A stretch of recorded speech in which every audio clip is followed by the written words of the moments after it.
जिनका परम पावन चरित जल निधि समान अपार है। जिनके गुणों के कथन में गणधर न पावे पार है। बस वीतराग विज्ञान ही जिनके कथन का सार है। उन सर्वदर्शी सन्मति को वंदना शतबार है। उन सर्वदर्शी सन्मति को वंदना शतबार है।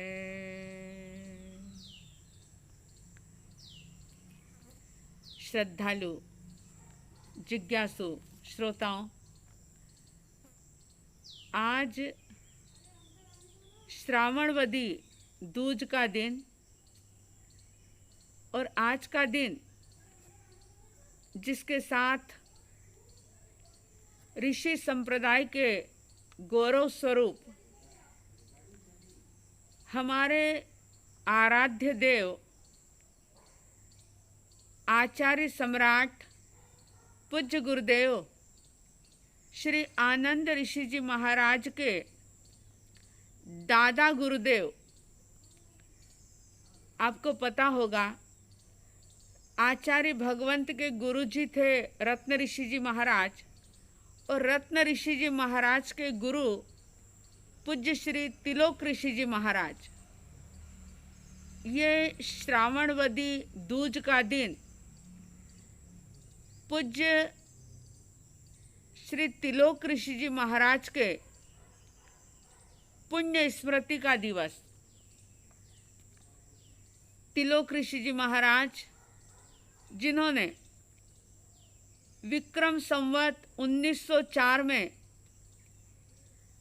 मध्य प्रदेश की रत्नपुरी नाम से प्रसिद्ध ऐसी रतलाम नगरी के अंदर चैतवदी तीज रविवार के दिन दुलीचंद जी सुराणा के घर में नानूबाई की कुक्षी से जन्म लिया था। तिलोक ऋषि जी महाराज जिनका जीवन बचपन में भी संघर्षपूर्ण रहा, और इस बात से ये पता लगता है कि तिलोक ऋषि जी महाराज के जन्म के 4 महीने पहले ही उनके पिताजी का स्वर्गवास हो गया था। आप सोचो, अभी बच्चा गर्भ में है और उससे पूर्व ही सिर से पिता का साया उठ जाए तो क्या परिस्थितियां बनती है, आप कल्पना कर सकते हैं। तिलोक ऋषि जी महाराज जब 10 साल के हुए, यानी कि विक्रम संवत 1914 में अयवंता ऋषि जी महाराज जिनका पदार्पण होता है और उनके सत उपदेश को सुनकर के बाल मानस के अंदर वैराग्य के बीज अंकुरित होते हैं। लेकिन तिलोक जो कि बालक के रूप में थे, वे उस भाव को प्रकट नहीं कर पाए, मगर अयवंता ऋषि जी महाराज का इतना वैराग्य भरा उपदेश था, संदेश था कि जब नानूबाई तिलोक ऋषि जी महाराज की माता जी ने उनकी उस वैराग्य भरी वाणी को सुना तो उनके मन में भी वैराग्य हो गया। और जब उनके मन में वैराग्य हुआ तो उनकी बेटी, जिसका नाम था हीरा कंवरबाई, उन्होंने भी अपनी माँ के साथ दीक्षा लेने का संकल्प ले लिया। और माता ने, बहन ने जब घर में ये बात कही कि हम तो वीतराग मार्ग पर चलना चाहते हैं, हम तो मोक्ष का मार्ग अपनाना चाहते हैं, अपना संपूर्ण जीवन गुरु चरणों में समर्पित कर देना चाहते हैं और आत्म कल्याण करना चाहते हैं। जब ये बात घर में हुई तो बाल मानस तिलोक ऋषि जी के मन में वैराग्य के अंकुर तो फूट ही चुके थे। उनकी बात सुनकर के इनका मन और ज़्यादा सुदृढ़ हो गया और इन्होंने भी अपनी माता के साथ संयम लेने का सुदृढ़ संकल्प लिया। सुनकर के आश्चर्य होगा कि उनके बड़े भाई कंवर जी, जिनका नाम था, उन्होंने देखा कि मेरी माता जी, मेरी बहन, मेरा छोटा सा भाई 10 वर्ष का जो दीक्षा लेने की बात कर रहा है, तो मैं अपना जीवन व्यर्थ बिता रहा हूँ। मुझे भी इस अनमोल जीवन को पाकर के संयम के मार्ग पर आगे बढ़ना चाहिए। और ऐसा सोच करके, क्योंकि वैराग्य भरी वाणी को सुना, सतगुरु के सानिध्य को पाया और वीतराग वाणी को सुना, सत्य मर्म समझा और ये समझा कि वास्तव में ये जीवात्मा अज्ञान दशा में अनादिकाल से परिभ्रमण कर रही है, भव भ्रमण कर रही है और ये कर्मों का निरंतर बंद होता चला जा रहा है और बाकी किसी भी रास्ते पर सुख का अनुभव नहीं हो सकता जो अनुभव संयम जीवन के अंदर होता है। और भगवती सूत्र के अंदर संयमी जीवन की तुलना देवों के सुख से की गई है और उसमें ये बताया कि देवों का जो सुख नहीं है उससे अनंत अनंत गुना सुख संयम जीवन के अंदर है। क्यों? क्योंकि संयमी जीवन के अंदर ज्ञान के नेत्र खुलते हैं। अगर ज्ञान में मन रमा लिया, आत्म साधना के अंदर व्यक्ति लग गया, अगर वह अंतर्मुखी बनने का पुरुषार्थ करने लग गया, तो सच मानिए संयम जैसा आनंद, संयम जैसा सुख, संयम जैसा अपूर्व आनंद किसी भी जीवन में प्राप्त नहीं हो सकता।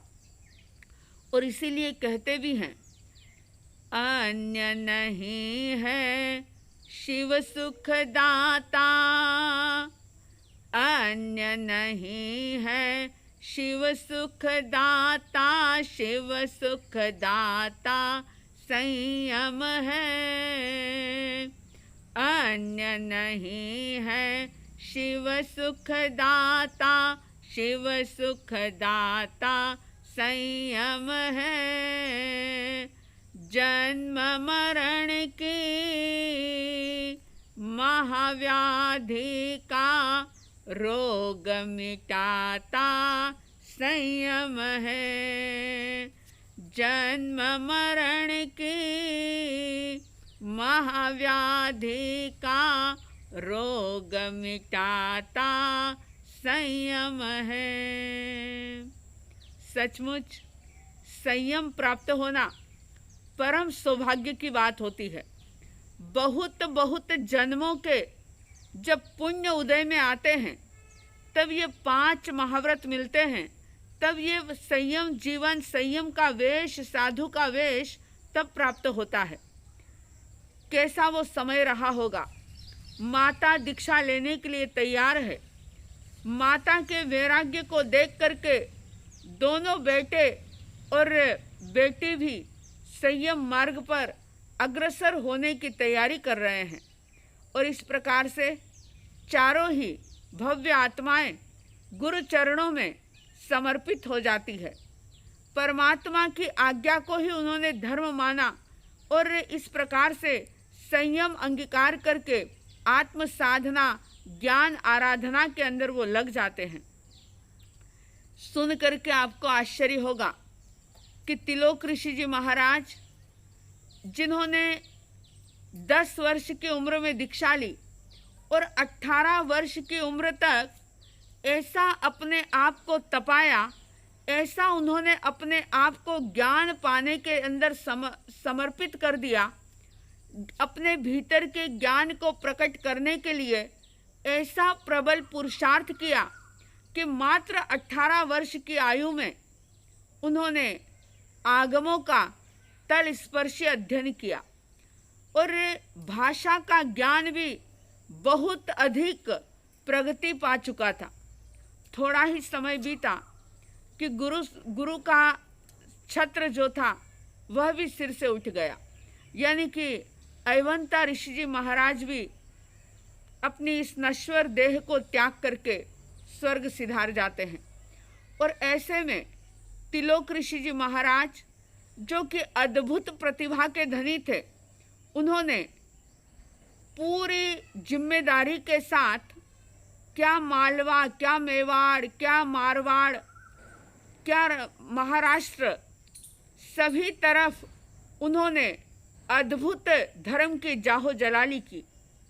बंधुओं, आज का समय तो बहुत बदल गया है, लेकिन आप सोचिए कि उस जमाने में, यानी विक्रम संवत 1914 के बाद विहार करना भी कितना मुश्किल था, कितने सारे कष्ट परिसहों को झेलना होता था।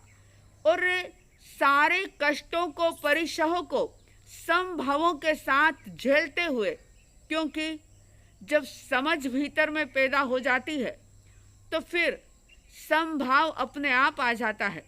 जिसके भीतर में समझ जाग जाती है, ज्ञान की अग्नि प्रज्वलित हो जाती है, जिसके अंदर में प्रकाश हो जाता है, वह साधक आत्मा हर हाल में मस्त रहता है, हर हाल में खुश रहता है। और यही पूज्यपाद श्री तिलोक ऋषि जी महाराज साहब ने किया। हर कष्ट में, परिसह में, सुख में, दुख में हमेशा वो आनंदित रहे और एकमात्र ज्ञान को प्रकट करने की साधना करते रहे।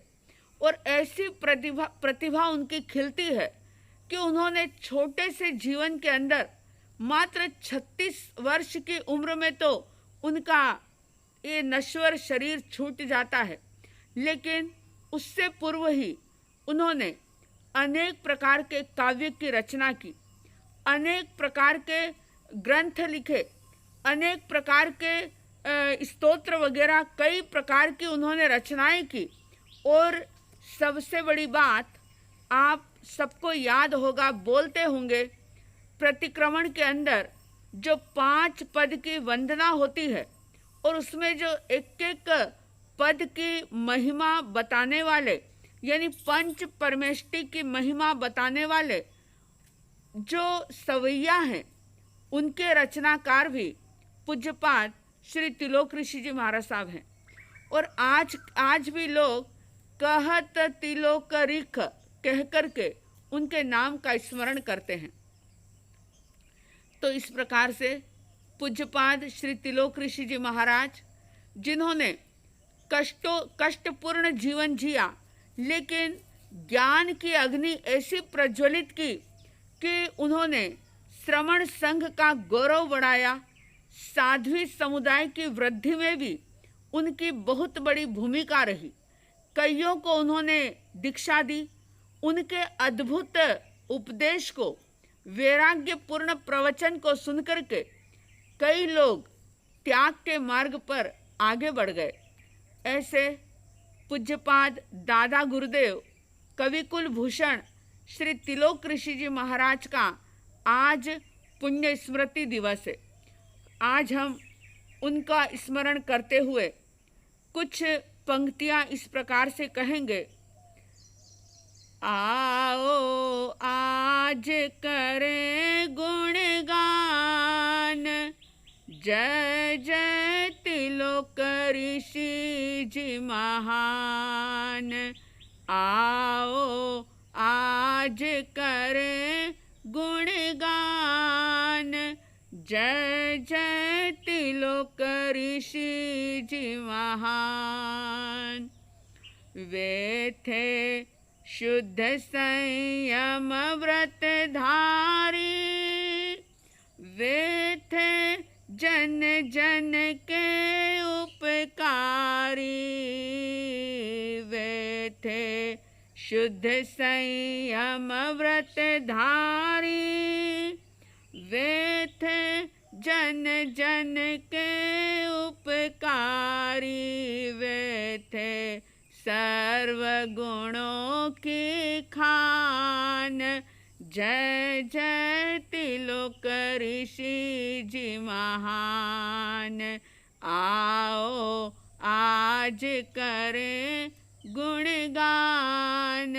जय जय तिलोक ऋषि जी महान। जिनने सत्य धर्म समझाया, पावन शांति मार्ग दिखलाया। जिनने आत्म धर्म समझाया, पावन शांति मार्ग दिखलाया। जिनका अद्भुत आगम ज्ञान। जय जय तिलोक ऋषि जी महान। जिनका अद्भुत आगम ज्ञान। जय जय तिलोक ऋषि जी महान। आओ आज करें गुणगान। जय जय तिलोक ऋषि जी महान। जो थे संत वृंद सरताज, श्रद्धानत था अखिल समाज। जो थे संत वृंद सरताज, श्रद्धानत था अखिल समाज। करती दिव्य समता गुणगान। जय जय तिलोक ऋषि जी महान। आओ आज करें गुणगान। जय जय तिलोक ऋषि जी महान। आओ आज करें गुणगान। जय जय तिलोक ऋषि जी महान। ऐसे पूज्यपाद श्री तिलोक ऋषि जी महाराज, जो कि बहुमुखी प्रतिभा के धनी थे, कवित्व शक्ति उनके अंदर विलक्षण थी। अनेक काव्य ग्रंथों का उन्होंने निर्माण किया और इतना ही नहीं, लेखन कला के अंदर इतनी कुशलता थी कि वो चारों ही यानी दोनों पैर और दोनों हाथ से बिल्कुल मोती जैसे अक्षर लिख लेते थे।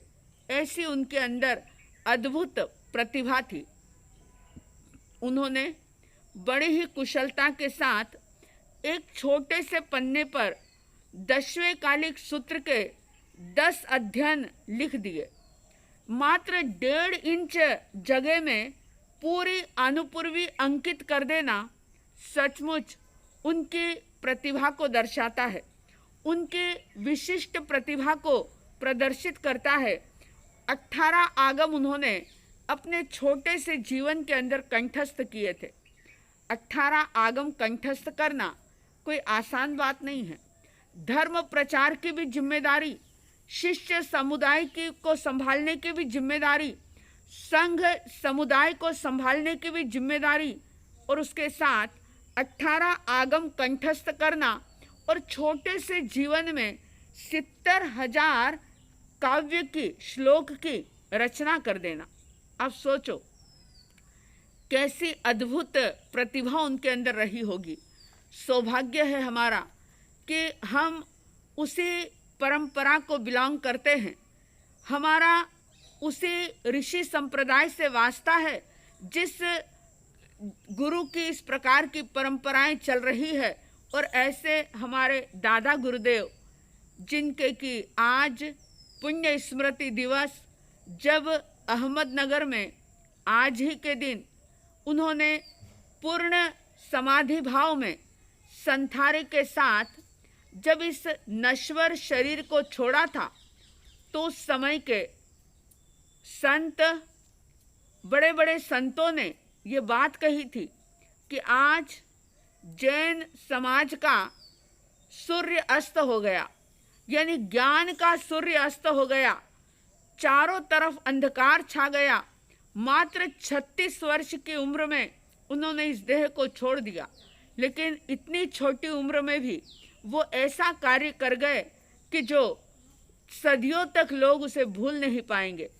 आज भी उनके द्वारा लिखे गए काव्य जो कि बहुत गहराई लिए हैं, और 15 तिथियों के 15 छंद, जिसमें पंच परमेष्टि की स्तुति, गुरु की स्तुति, अनेक प्रकार की स्तुतियों के साथ जो 15 तिथि के 15 छंद तिलोक छंद के नाम से जाने जाते हैं, पढ़े जाते हैं, जिनका स्मरण किया जाता है, ऐसे पूज्यपाद दादा गुरुदेव श्री तिलोक ऋषि जी महाराज को श्रद्धा के साथ नतमस्तक होकर के वंदन करते हैं, नमन करते हैं, और ये मंगल भावना करते हैं कि आपकी शुद्ध आत्मा जहाँ कहीं भी हो, हम पर आशीर्वाद बरसाती रहे, और हम भी मोक्ष के मार्ग पर, आत्म साधना के मार्ग पर तीव्रता के साथ आगे बढ़ते रहें। हमारा भी प्रबल पुरुषार्थ जागे, और हम भी आपके बताए गए मार्ग पर चलते हुए अपूर्व आनंद का अनुभव करें, इस आत्मा को बंधनों से मुक्त कर सकें, ऐसा हम भी पुरुषार्थ करें। ऐसी शुभ मंगल भावना भाते हुए पुनः पुनः पूज्य श्री जी की दिव्य आत्मा को, शुद्ध आत्मा को तहे दिल से पूर्ण श्रद्धा और भक्ति के साथ नमन करते हुए, जय प्रभु महावीर, जय गुरु तिलोक, जय गुरु आनंद।